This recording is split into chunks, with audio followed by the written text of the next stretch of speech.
Hello and welcome to the latest in our digital dialogue series. Throughout these sessions we speak with tech leaders, CEOs, founders and others who are leading the tech sector in the UK. It's a great chance to find out a little bit more about them, their company and what they're doing. We have a thriving and innovative tech sector in the UK, and it's essential that we speak to each other to collaborate and understand more about our tech sector. And that's what these digital dialogues do. So I hope you enjoy today's session.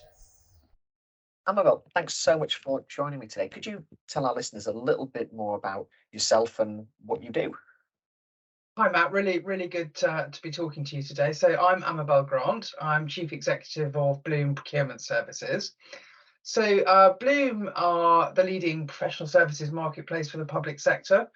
We work with around 450 public sector clients and nearly 5,000 suppliers across all parts of the public sector, including central government, local government, health, education, housing, and we've delivered over around £1 billion worth of projects.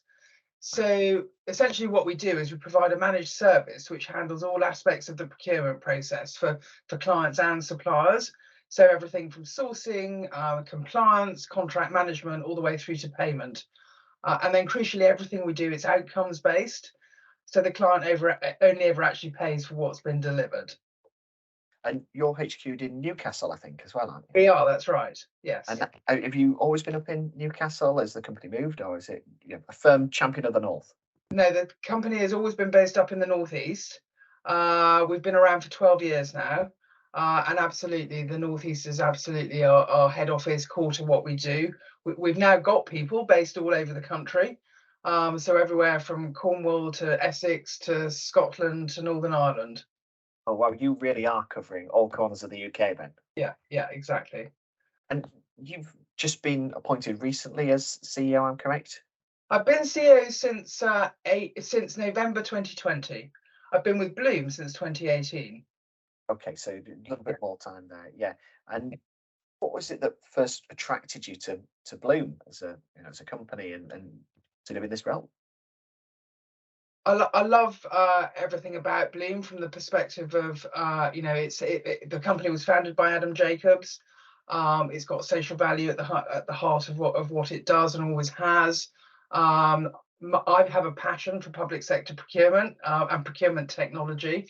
And for me, I've been working in it for many years, and for the first time, I really feel that I'm able to really kind of deliver on some of the objectives I've had for many years around building brilliant tech for procurement in the public sector, and then really delivering savings for the public purse by doing things really well, doing things quickly, doing things compliantly. I mean, some people would look at tech and procurement services and always think it's not the sexy bit of the tech sector, but actually, as you said there, it really does save a lot of money to the public purse. Yes. And presumably that's reliant on really good relationships with the public sector as well.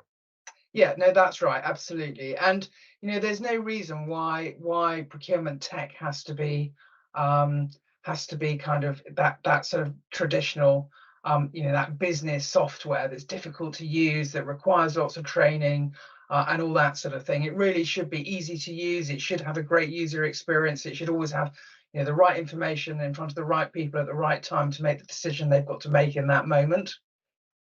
And let's have a little bit of think about you then. So, have you always been interested in tech? Yeah, I have always been interested in tech actually since I was really young. But I guess my first interest in tech from a business context is that in my first career, I was a quantity surveyor in construction. And when I first started working, everybody was working in offices, using pencils and pads and scale rules. And I just immediately thought, my goodness, this is a tremendous opportunity to digitalize and and automate all of this and not be essentially reinventing the wheel every time a basic task was carried out. And that's what got me actually then into online marketplaces. And my first experience of building an online marketplace was with construction products. Oh, okay, yeah. And that industry's changed completely now thanks to tech and the technology sector. Exactly, yeah, massive changes, yeah. And presumably you're delivering massive savings as well. From a Bloom perspective, you're interested in where you can make those savings, but that's really helped the construction sector make savings as well. Yes, that's right. I mean, so I was in the construction sector at the beginning of my career, and absolutely, you sort of, if you just think about a simple AutoCAD example, which is what architects use to do construction drawings, and every time you put a door in, where you're going to have to put a lintel in, and that's kind of automated, and it'll give you some suggestions as to how to do that. You're going to need a light switch, right? And all of that. There's so much productivity gain there. And actually, excellent design gain as well, because you've got that library of kind of back catalogues as to how things are done well. So yeah. Fascinating. And CEO of Bloom, obviously lots going on for the company at the moment. What does a normal day look like for you right now? Well, tends to be fairly busy. So I guess, I do normally start every day with a bit of sort of scanning the news and that sort of thing. I usually got an internal meeting or two, which might be about our growth strategy or our marketplace. I might be with a customer or with a partner or both. And then I'll usually try and find a bit of time to work on strategy as well. Try and carve some of that out in your week if you can. Exactly, which can sometimes be challenging. You have to make sure you set some time aside. And I can imagine when it's such a busy company as well, and you're working with so many different clients, that there's got to be an element of how you switch off as well. Do you switch off?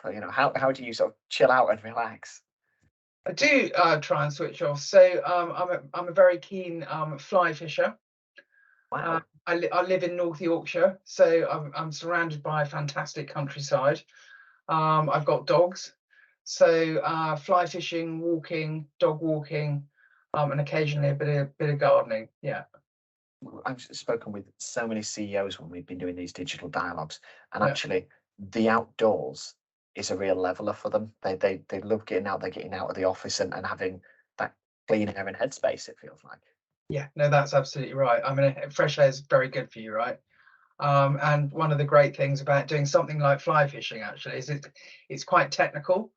So you're constantly thinking about what you're doing in terms of fishing, and the way the wind's going and the way the water's going and the fly that you're using and the water conditions and that sort of thing. And so it occupies your brain and stops you thinking too much about other things, and so it's quite relaxing. Yeah. Absolutely, yeah. And but are there things that work that you're currently learning or trying to apply yourself as well and taking your time?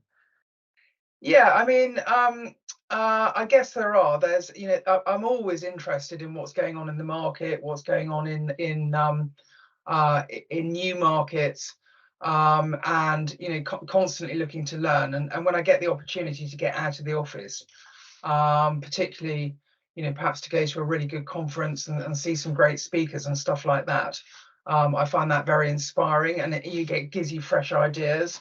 And I think that's really important, actually, not to be insular within your own organization. It's really important to get out and talk to other people, because you're learning all the time. And I suppose as CEO, there could be a risk that you do become quite insular as well, Yeah. and that you're restricting yourself to the office and what the company's doing all the time. What would you say is the most exciting part of your job, though? And then there's not a loaded question, because you can't say fly fishing again now. No, I can't. Although that's not part of my job, but Thanks, if only it was. Yeah. exactly right. Exactly. I mean, I guess it's got to be about when we see, when we achieve something we've set out to achieve, and we've really smashed something in terms of our objectives. That in a given time, that's really exciting. I get really excited when I see the team delivering, or individuals in the team delivering, particularly when it's beyond even their own expectations. We've got a fantastic team at Bloom, and a commitment culture, which I'm really proud of, and a set of trademark behaviours that which came up from the business rather than from top down, and it sort of gives people a great framework to operate in. Yeah, so It's interesting there you were saying about things coming from the bottom up in the business. Is that something that you were really keen to bring in and really keen to deliver as CEO, making sure that people feel ownership, I suppose. Absolutely, I'm passionate about it, and I think today it's essential. I think it's really important that everybody feels part of the business and part of the culture, and we absolutely at Bloom operate very much an open door policy. And actually, by that I mean literally we have a tech product we use, which is an open door product. So we get suggestions all the time about things we could do better, things we could do differently. And we make sure, and it's anonymous, completely anonymous. So we make sure we respond to all suggestions, and we have actually implemented quite a few suggestions since that product went live. So very helpful, yeah. Absolutely, yeah. And obviously, you CEO now, but if and I often ask CEOs this: if you could do any other job in the world, what would you love to do, or what would you be your passion and that you'd love to give your time to? Well, this would be predictable, but I'd probably be a fly fishing guide.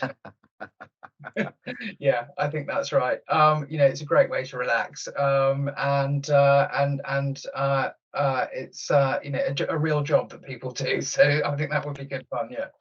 I'll be definitely looking that one up afterwards. Yeah, Yeah. absolutely. It's the first time we've had anybody say that. I can tell you that now. And growing up, who Yeah. was your inspiration? I often ask CEOs this, and then we think, growing up, who's your inspiration? But now as well, who are those people who influence you now, and has that changed? Oh, absolutely. I mean, I think growing up, I have to say one of the biggest influences on my life was probably my mother. She taught me to be a good sport, to be authentic, to work hard and to treat people well.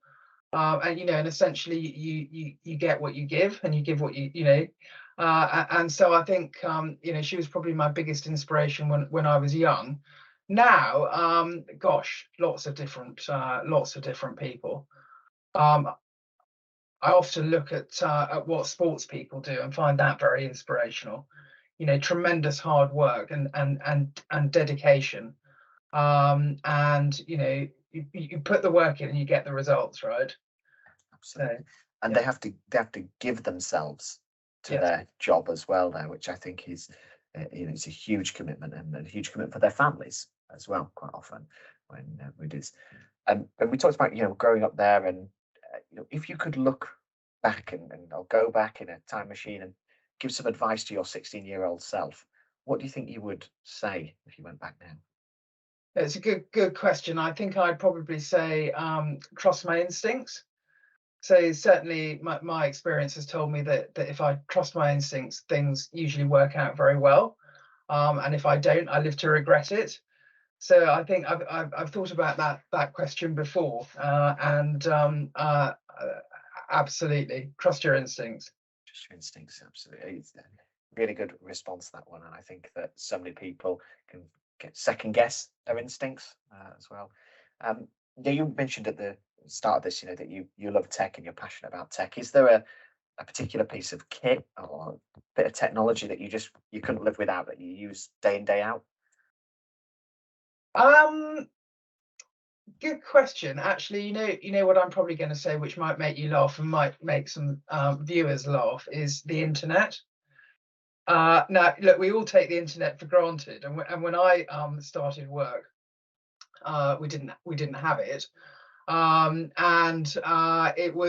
we started using it, I guess, in the early middle 90s when I was nearly 30. So it's got to be the internet. It's so funny you say that. I was chatting with a group of students earlier this week, and I was talking to them about learning and when you used to go and get assignments and things. And I can remember the 𝗏𝗏𝗏 CD-ROM that was there that we used to get information from, and teachers saying that was cheating because you weren't doing the work properly. And now we have ChatGPT, which just writes the whole essay for you. I know, incredible. I mean, probably the most recent bit of tech that I've bought, that I'm finding really useful, is I've got trackers on my dogs now, so I always know where they are. So yeah. Yeah, and I imagine there'll be some data that comes back on that would be fascinating to consume as well. Yeah. Yeah, it is. Yeah, exactly. How far they've run, all that good stuff. Absolutely, yeah. And looking at the sector itself, obviously the tech sector is innovating all the time. what do you think could be some of the most exciting innovations for your sector, but also more broadly the tech sector that are coming forward over the next 10 to 20 years, perhaps? Yeah, I mean, I think, I don't think we can possibly imagine where we might be in the next 10 or 20 years. I think that in terms of kind of specific areas, I hope that we've got clean and renewable energy having a really positive impact on our environment. I think quantum computing is going to start to be used quite widely, and that's going to enable actually massive advancement in every area, whether it be procurement, whether it be more widely. And actually, I think one area that's going to be really interesting is what that is going to be able to do in terms of augmented and virtual reality, in both a consumer and business context. So, I wouldn't be surprised if in a few years' time we are going to a virtual office, sitting down next to people, and it's going to feel as though we're actually doing it for real. So I'm not sure you could potentially turn fly fishing into anything real with virtual reality, but you never know. There's something out there. Anybody that's watching this and has come up with an idea, please get in touch with Amabel about this and let her know. No, that would be really good. Exactly. And the sector as well, it's an exciting time for the sector. As you said, there are so many advances and we almost can't fathom where some of this is going to be going. But actually, we've got some big challenges for the sector. What do you think some of those challenges are? Challenges for Bloom, but also challenges for the sector as well that we're going to have to contend with. Yeah, I mean, I think with the ever increasing use of technology, probably the biggest challenge has to be cybersecurity. The likelihood of the more tech there is, the more likelihood there is of cyber attacks. So it's really important that we keep investing in that, in security measures, both to protect ourselves, but also crucially our customers. Yeah. And are you seeing that from a Bloom perspective when you're doing procurement as well, that cybersecurity is just ever increasing for your customers as well and those you work with?